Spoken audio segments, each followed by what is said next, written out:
Innal hamdalillah nahmaduhu wa nasta'inuhu wa nastaghfiruh wa na'udzu billahi min shururi anfusina wa min sayyiati a'malina may yahdihillahu fala mudilla lahu wa may yudlil fala hadiyalah. Asyhadu an la ilaha illallah wahdahu la syarika lah wa asyhadu anna Muhammadan abduhu wa rasuluh. Allahumma sholli wa sallim wa barik ala nabiyyina Muhammad wa ala alihi wa ashabihi ajma'in, amma ba'du. Ma'asyiral muslimin rahimakumullah, marilah pada malam ini tidak lupa kita bersyukur kepada Allah Subhanahu wa taala, karena hanya dengan karunia Allah semata yang berupa hidayah dan taufiknya pada malam ini kita semuanya dalam keadaan sehat walafiah dan kita bisa menjalankan kewajiban-kewajiban kita. Jamaah kaum muslimin rahimakumullah, ba'da sholat maghrib malam ini kita lanjutkan dengan kajian Himpunan Putusan Tarjih Muhammadiyah. Jamaah kaum muslimin, kajian ini kita rencanakan urut kesepakatannya memang adalah tahlili, mulai dari bab awal sampai bab akhir, jadi tidak tematik atau tidak maudhu'i, akan tetapi secara tahlili berurutan, itu kesepakatan ya. Kemudian untuk pertemuan pertama itu sudah di Masjid Al-Istiqomah. Jadi kalau meskipun jamaahnya ganti-ganti, babnya juga lanjut ya. Mungkin akhirnya tidak semua jamaah itu mengikuti secara tahlili. Jamaah sekalian, pertemuan yang pertama dulu kita sudah sampai muqaddimah, akan tetapi waktunya sudah habis tapi belum selesai ya. Nanti sebelum kita masuk ke babul iman, itu ujung daripada muqaddimah yang penting itu kita bahas ya. Jamaah sekalian, pada pertemuan pertama di Masjid Al-Istiqomah itu bahwa umat Yahudi dan umat Nasrani itu terpecah belah menjadi 72 golongan. Sedangkan umat Nabi Muhammad itu terpecah belah menjadi 73 golongan. Hanya satu yang selamat. Begini yang terakhir daripada muqaddimahnya. Amma ba'du fa innal firqatan najiyata minas salafi ajma'u 'alal i'tiqadi bi annal 'alama kullahu hadithun khalaqahullahu minal 'adami wa huwa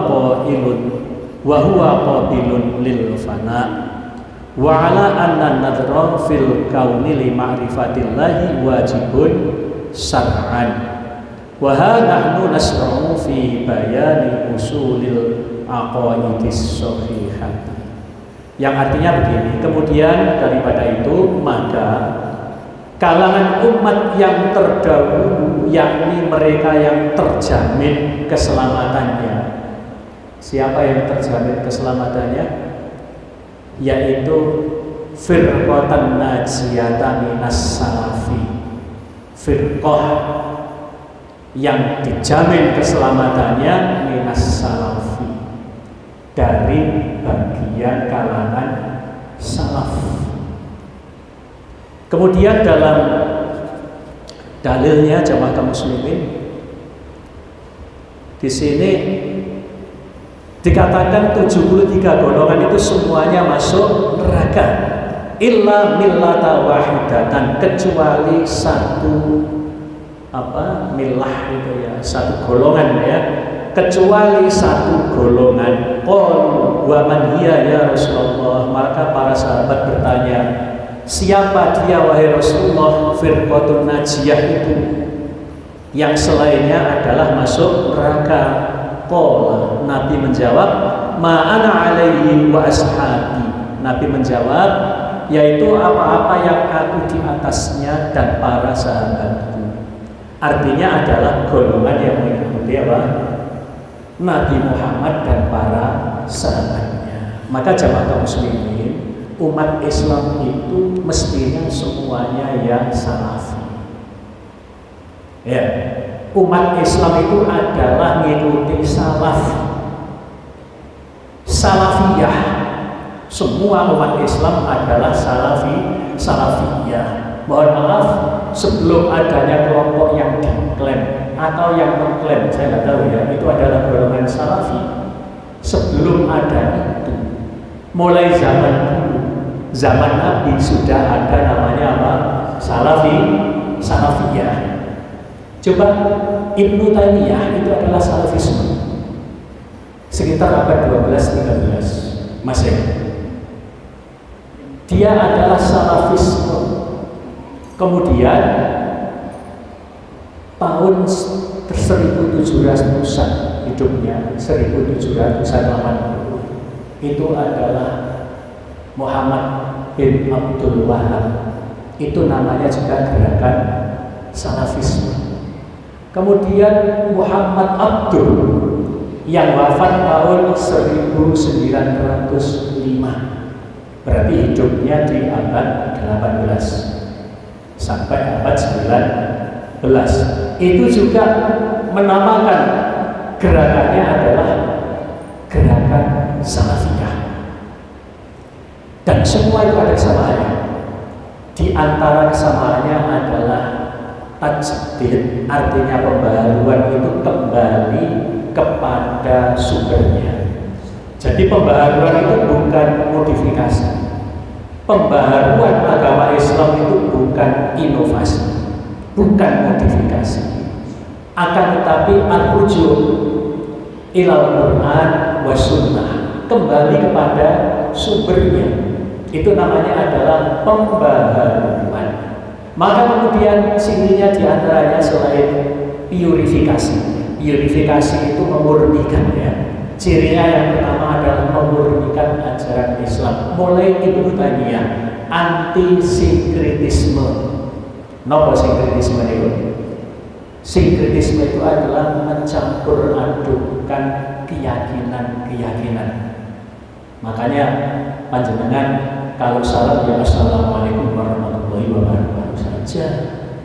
Jangan salamnya orang Hindu dipakai, salamnya orang Buddha dipakai, salamnya macam-macam agama dipakai semuanya. Itu termasuk sinkretisme, mencampur adukan keyakinan. Kemudian ciri berikutnya baik Ibnu Taimiyah dan muridnya Ibnu Qayyim al-Jauziyah, kemudian Syekh Muhammad bin Abdul Wahab, kemudian Muhammad Abdul, cirinya juga anti TBC. Anti TBC. Apa TBC? Tahayul, bid'ah, khurafat. Nah, kemudian di Indonesia Kiai Haji Ahmad Dahlan yang dia belajar ke Mekah 2 kali periode, itu dia juga kena pemikirannya Syekh Muhammad Abdul, baik itu secara langsung maupun tidak langsung. Yang tidak langsung itu diantaranya melalui majalah Al-Manar. Kemudian Syekh Muhammad Abdul diasingkan oleh pemerintah Inggris ke Swiss, maka di Swiss juga menerbitkan majalah Al-Murwatul Wuthqa. Itu juga diselundupkan majalah-majalah itu juga sampai kepada Kiai Haji Ahmad Dahlan. Maka gerakannya Kiai Ahmad Dahlan sampai di Indonesia juga sama, purifikasi, yaitu memurnikan agama. Kemudian juga anti TBC. Lah, masing-masing tokoh itu juga ada motivasi yang berbeda. Contohnya kalau Syekh Muhammad Abdul juga anti kolonialisme karena waktu itu dijajah oleh Inggris. Kemudian Indonesia juga waktu itu dijajah oleh Belanda, yaitu Kiai Haji Ahmad Dahlan. Maka kemudian gerakannya Kiai Haji Ahmad Dahlan itu juga ditentang, akan tetapi dia termasuk kelompok yang bisa masuk dalam keraton. Jadi gerakan Muhammadiyah itu masuk dalam bingkai kebangsawan di kerajaan ya. Karena temannya itu sebetulnya adalah menantunya siapa sih, Yai Haji Sanidi, itu adalah menantu daripada Yai Khalil. Itu adalah mufti keraton, mufti kerajaan. Akan tetapi sangat membantu Kiai Haji Ahmad Dahlan. Saat itu mufti keraton itu yang memfatwakan supaya musola gede, musolanya Kiai Haji Ahmad Dahlan itu dirobohkan. Karena Kiai Haji Ahmad Dahlan termasuk mengajak meluruskan masjid kerajaan, masjid keraton. Itu softnya disesuaikan. Akan tetapi seperti itu sudah dikafirkan. Akan tetapi kemudian begitu wafatnya si mufti, mufti kerajaan, karena menantunya tadi adalah teman daripada Kiai Haji Sanidi, yaitu teman daripada Kiai Haji Ahmad Dahlan, maka kemudian muluslah gerakan daripada Muhammadiyah, bahkan termasuk diberikan sarana waktu mengadakan milad gitu ya di alun-alun kerajaan gitu ya. Maka jamaah sekalian, yang dikatakan salafiyah itu bukan monopoli kelompok tertentu. Semua orang Islam itu ya sebetulnya salafiyah. Tadi saya katakan sebelum sekarang ada kelompok-kelompok yang diklaim atau yang mengklaim, ya saya tidak tahu kan, yang diklaim atau yang mengklaim salafi sendiri kan gitu ya. Sebelum itu sudah ada, ya kita semuanya adalah salafi. Kemudian Kiai Haji Ahmad Dahlan mendirikan Muhammadiyah. Itu pun kata Muhammadiyah itu sebelum berdirinya organisasi Muhammadiyah sudah ada dalam kitab tafsir Ibnu Katsir. Ibnu Katsir menyebut umat Islam itu dengan sebutan apa? Ummatan Muhammadiyatan. Siapa ummatan Muhammadiyatan itu? Muhammadiyah. Muhammad itu adalah nabiyah, yaitu yang nisbah, berarti adalah pengikut Muhammad. Berarti semua orang Islam itu ya Muhammadiyah, apapun organisasinya. Lah kalau tidak Muhammadiyah mau kemana? Sesat. Meskipun NU secara lugawi ya Muhammadiyah, persis secara lugawi ya Muhammadiyah, secara lugawi, secara bahasa. Tapi kalau istilahan, secara istilah tidak. Karena kalau secara istilah Muhammadiyah itu adalah organisasi yang didirikan oleh Haji Ahmad Dahlan di Yogyakarta. NU juga sebuah organisasi. Ini kalau secara istilah. Tapi secara lughatan, secara bahasa, apapun kelompoknya, apapun organisasinya, semua umat Islam itu adalah Muhammadiyah, pengikut Nabi Muhammad. Dan semuanya yang bergolong-golong mulai dari zaman salaf. Zaman salaf itu zaman yang terbaik, yaitu qarni, thumma qarni, thumma yalumuni, thumma yalumuni. Umat yang terbaik itu umat pada zamanku, kata Nabi. Kemudian setelahku itu adalah zaman sahabat. Kemudian yang mengikutinya adalah tabi'in. Lah itu namanya salaf. Mengikuti kaum salaf. Kemudian ajma'u ala i'tiqadi bi annal 'alam kullahu hadithun, bahwa mereka ijma bahwa keyakinan alam ini semuanya adalah baru. Khalaqallahu minal adami, diciptakan oleh Allah dari ketiadaan. Ini sudah sepakat ya. Kemudian qabilun lil fana, dan mempunyai sifat akan rusak. Wa ala anna nadhra fil kauni li ma'rifatillahi wajibun syar'an. Dan mereka berpendapat bahwa memperdalam pengetahuan tentang alam untuk mendapat pengertian tentang Allah adalah ajaran agama.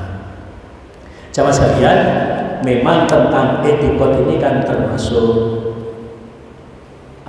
usuliyah, hal-hal yang pokok dalam agama. Maka dalam HPP ini juga sedikit, artinya tidak banyak ya. Nanti yang banyak itu kalau sudah fikih ya, sudah tentang tata cara ibadah sosial dan sebagainya. Maka di dalam HPT maupun di dalam fatwa tarjih yang terkumpul dalam tanya jawab agama, itu produknya yang paling banyak adalah fikih, sedikit tentang akidah. Nah, maka akidah ini kan sangat penting, tidak boleh kita tinggalkan, karena kalau orang itu akidahnya rusak, itu akan rusak semuanya. Moga kita ngaji sedikit demi sedikit ya. Dalil tentang itu tadi sudah ya, bahwa kelompok yang selamat itu hanya satu, yaitu Ahlus Sunnah wal Jamaah, yaitu yang mengikuti kaum salaf. Yang 72 golongan finnar, masuk neraka.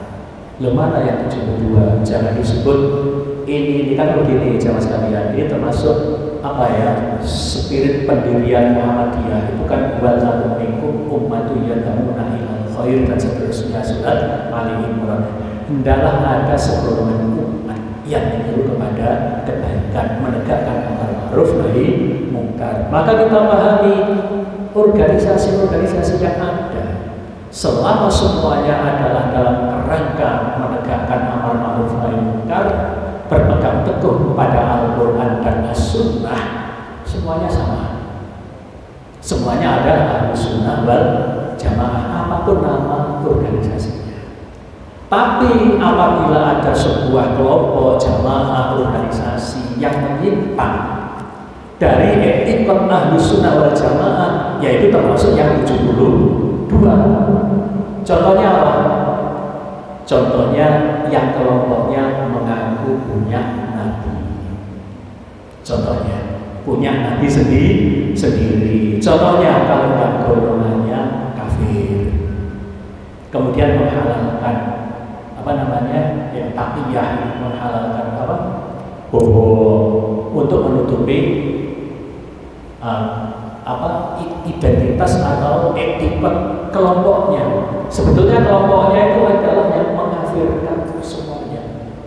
Jadi kalau nggak ikuti imam ini kafir, misalnya begitu, karena ilmunya tidak sampai ke sana, ilmunya tidak nyambung sanadnya ke beliau. Beliau itu hidupnya jauh setelah Nabi, bahkan jauh dari Imam Bukhari, tapi hadis dekat lewat dia nggak sah. Misalnya, terus nasib ulama-ulama sebelumnya bagaimana? Kan nggak ikut dengan dia. Bahkan Nabi tidak ikut dia, kafir kan? Sahabat-sahabat nggak ikut dia kan? Kafir kan? Nah, kalau ada kelompok yang seperti itu adalah kelompok yang menyimpang. Kita lanjutkan. Kita kemarin sudah menyebutkan di dalam muqaddimah ini tentang rukun iman. Maka kita bahas satu persatu ya. Al-imanu billahi azza wa jalla. Ini yang pertama, yaitu iman kepada Allah azza wa jalla. Azza itu yang maha mulia, wa jalla yang maha tinggi. Allah yang maha mulia, itu saja tidak apa-apa ya. Allah azza wa jalla. Yajibu alaina an nu'mina billahi rabbina.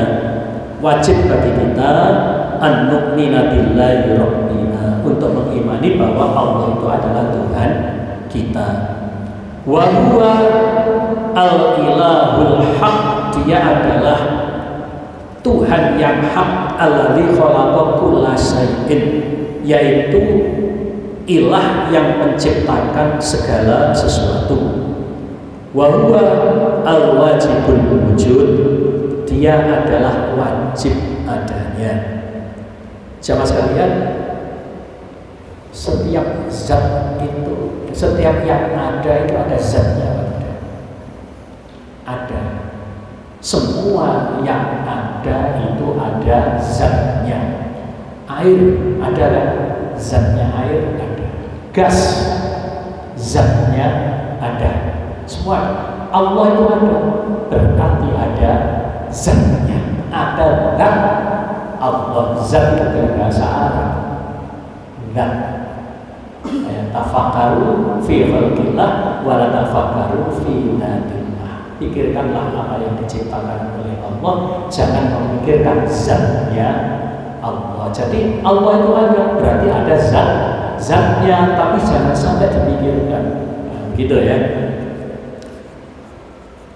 Kita lanjutkan, wal awwal bila bidayah, dia adalah yang maha pertama tanpa permulaan, wal akhiru bila nihayah, dan dia yang maha akhir tanpa penghabisan. Wala yusbihu sayyun minal kainat, dan dia tidak diserupakan dengan suatu apapun. Al-ahadu fil uluhiyyati wa sifatihi wa af'alihi, dia adalah maha esa di dalam uluhiyahnya, sifat ketuhanannya, kemudian wasifatihi, sifat-sifatnya, wa af'alihi, dan af'alnya atau amalnya, pekerjaannya. Al-hayyul qayyum, dia adalah maha hidup dan terus mengurus apa yang ia ciptakannya. Ada yang mengartikan al-qayyum itu berdiri sendiri tanpa membutuhkan bantuan. Al-qayyum, dia terus mengurus apa yang ia ciptakannya. As-sami'ul basir, yang maha mendengar dan maha mengetahui. Jamaah kaum muslimin, nanti sifat-sifat itu kita sering akan dengarkan dalam Al-Quran maupun dalam As-Sunnah. Allah itu maha mendengar, Allah itu berbicara, Allah itu maha melihat. Nah, ketika panjenengan mendengarkan Allah maha melihat, Allah maha mendengar, tertepis dalam pikiran kita. Allah itu melihat ya kayak pakai mata begini ya. Allah mendengar ya pakai telinga. Pemikiran seperti itu segera dihilangkan. Dengan kemahasuciannya, Allah itu mendengar dengan cara yang tidak sama dengan makhluk. Allah itu melihat, akan tetapi subhanallah, maha suci Allah, Allah itu melihat dengan sifat yang tidak sama dengan makhluk. Nah, kalau kita melihat pakai mata begini ya. Lah, ketika mendengarkan Allah maha melihat, dalam pikiran kita Allah melihat ada gitu ya. Nah, segera ditepis pikiran itu. Allah melihatnya tidak sama dengan makhluk. Ini penting ya. Wa huwa ala kulli syai'in qadir, dan dia adalah maha kuasa atas segala sesuatu. Innama amruhu idza arada syai'an ayyaqula lahu kun fayakun. Sesungguhnya bahwa ia apabila menghendaki sesuatu, dia tinggal berucap apa? Kun fayakun. Wa huwa alimun bima yaf'alun, dan dia maha mengetahui terhadap apa saja yang mereka kerjakan. Jadi pekerjaan kita selama di dunia ini semuanya itu dilihat oleh Allah, semuanya dicatat dan nanti akan dipertanggungjawabkan di akhirat. Jamaah sekalian, sering kan nanti di akhirat itu ditanya. Nah, kalau murni ditanya, lupa enggak? Yang kemarin bisa saja lupa, lagi bisa jutaan tahun di akhirat nanti. Terus ditanya, apa enggak lupa? Maka dalam Al-Quran itu yang dipakai istilah bukan ditanya. Ya ada yang ditanya, tapi fayunabbi'ukum bima kuntum ta'malun. Fayunabbi'ukum, akan aku beritahukan kepada kamu semuanya apa saja yang kalian kerjakan. Jadi oleh Allah malah diberitahukan ini dulu amalmu ketika di dunia. Nah, orang zaman dulu sulit, mana mungkin kok gambar kita diberitahukan kan gitu ya. Tapi zaman modern, coba otak manusia, ilmu pengetahuan bisa menciptakan teknologi. Dengan kepandaian otak manusia bisa menciptakan video, bisa menciptakan film, bisa menciptakan kaset, bisa menciptakan flash disk, semuanya bisa direkam kembali. Nah, betapa hebatnya otak manusia. Coba di situ, ke atas lagi, betapa hebatnya yang menciptakan otak manusia. Lalu manusia saja bisa membuat flash disk, bisa membuat video, apalagi yang menciptakan otaknya manusia. Jadi jangan kayak Allah itu gak canggih, Allah maha canggih kok. Mau menciptakan otak saja, di manusia bisa menciptakan otak. Padahal betapa otak ini kalau dibelah, dibuka, begitu jaringan-jaringan saraf yang sangat rumit, maka itu tidak mungkin kalau tidak ada penciptanya. Maka kesepakatan ijma, ya, kaum salaf bahwa semua yang ada di alam ini adalah ada permulaannya. Manusia ada permulaannya. Coba dipikir awal dewe itu pemerintahan terus sunatullah itu berlaku terus. Mentok yang terakhir, mentoknya ke atas, ada manusia pertama yang diciptakan. Nah ini. Kemudian ketika ia mau mencipta hanya mengucapkan apa? Kun fayakun. Wa huwa alimun bima yaf'al. Kemudian al-muttasifu bil kalami wa kulli kamalin. Dia disifati al-muttasifu itu bil kalam, disifati berkata-kata. Allah itu berkalam, Allah itu bersabda, Allah itu berfirman. Sekali lagi, mesti terbersih dalam otak kita. Kalau berbicara itu pakai lisan, kan gitu ya. Maka segera ditepis. Allah berkalam tidak sama dengan makhluknya.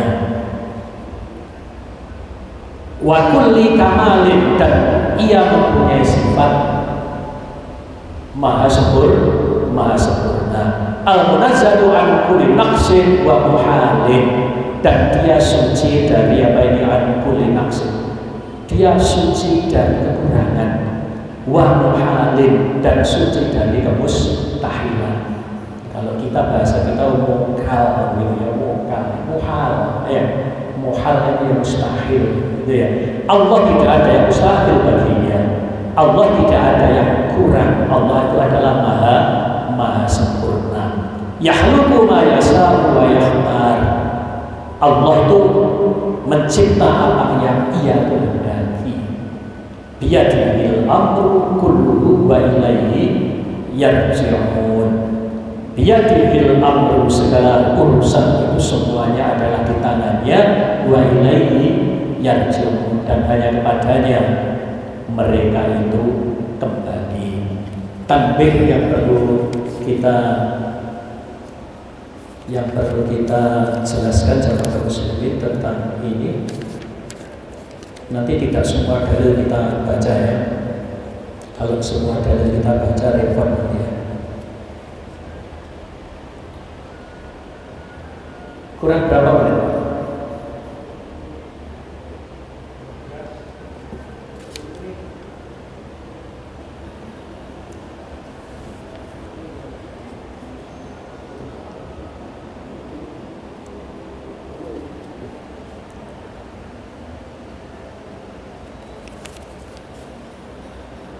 Yang 16 ini penjelasan nomor 16. Benar ya.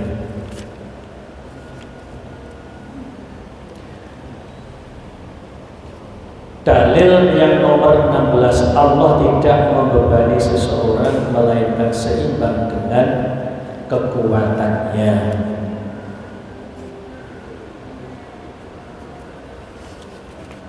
Sampai lo dari ya?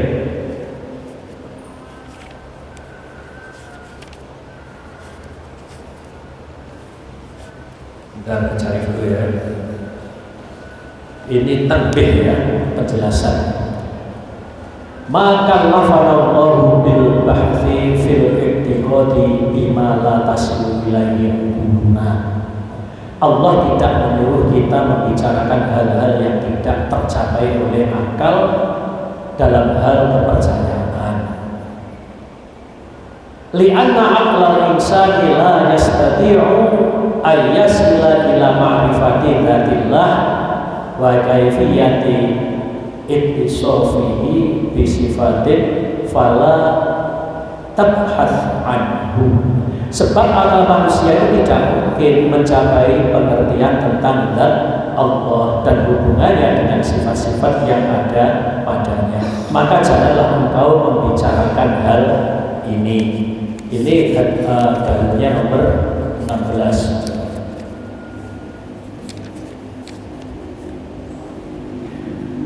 Lillahil amru min qablu wa min ba'du.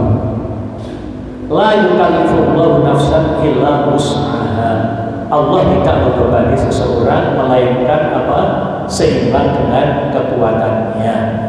Kemudian hadis dari Ibnu Abbas bahwa orang banyak sama memikirkan keadaan Allah yang maha mulia dan agung. Maka Nabi bersabda, fikirkanlah makhluk Allah dan janganlah memikirkan zatnya, karena kamu tidak akan dapat menduga kekuasaannya. Dan dari Ibnu Abbas juga dengan lafaz yang berbeda, fikirkanlah kamu dengan keadaan makhluk dan janganlah fikirkan keadaan Khalik atau Allah yang maha menciptakan, karena kamu tidak dapat mengukur kekuasaannya. Diriwayatkan oleh Abu Syekh. Jamaah sekalian, ini bab pertama tentang rukun Islam, iman kepada Allah. Di antara rambu-rambunya adalah bahwa kita mengimani Allah sesuai dengan dalil, sesuai dengan apa yang diajarkan kaum salaf. Kemudian rambu-rambunya adalah kita tidak boleh memikirkan zatnya Allah, karena akal kita tidak akan sampai. Itu justru melindungi akal kita. Kenapa Allah tidak memberikan mukjizat ya yang seperti yang dituntut oleh umat-umat Nabi zaman dahulu? Itu karena kemaha rahimnya Allah kepada manusia. Coba umatnya Nabi Musa itu kan minta dalam surat Al-Baqarah ya, supaya Allah itu menampakkan diri jahratan, secara apa? Jahar, begitu ya. Maka kemudian itu Nabi Musa minta kepada Allah supaya umatnya itu percaya, gitu ya, supaya Allah itu menampakkan diri secara jelas. Maka apa yang terjadi? Nabi Musa gerusu, tidak akan mampu. Saya kira jamaah muslimin sampai bab ini, sampai dalil nomor 16 dan 17 ini tentang iman kepada Allah, dan termasuk pendahuluannya tadi mungkin bisa kita perdalam dalam dialog 1 atau 2 sampai waktu adzan isya. Moga kalau ada yang didialogkan